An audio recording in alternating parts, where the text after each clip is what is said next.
ला तरकारी र दालमा नुन चर्को भयो भने अब के गर्ने?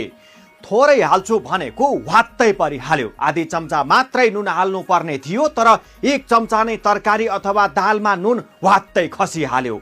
अब कसरी त्यसलाई मिलाएर खाने? अब त्यसलाई कसरी ठिक्क बनाउने? त्यो तरकारी फालौँ भने त्यत्रो तरकारी फाल्नु पनि भएन र धेरै पानी हालौँ भने पानी पनि हाल्न भएन।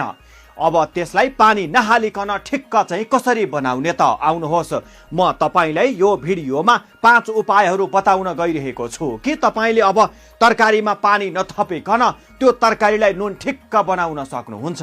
आखिर कसरी त? खानामा नुन भएन भने खानाको स्वाद हुँदैन। यसैले नुन एकदम जरुरी चिज मानिन्छ। नुनको मात्रा तरकारीमा ठिक्क हुनुपर्छ, तर कहिलेकाहीँ झुक्किएर तरकारी दालमा नुन बढी भइदिन्छ।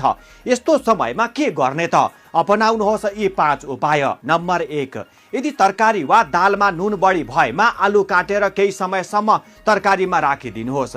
केही समयपछि उक्त आलु निकालिदिनुहोस्। यसो गर्दा नुन कम हुन्छ। नम्बर 2, सब्जी र दालमा नुन बढी भएमा आटालाई डल्लो पारेर तरकारीमा हालिदिनुहोस्।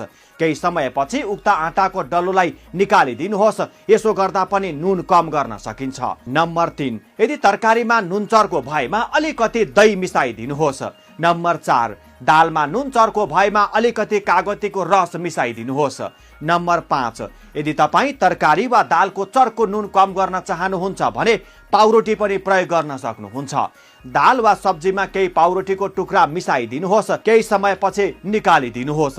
यति गर्नुभयो भने तपाईँको चर्को नुन पनि ठिक्क भएर आउनेछ र पानी पनि थप्नु पर्दैन।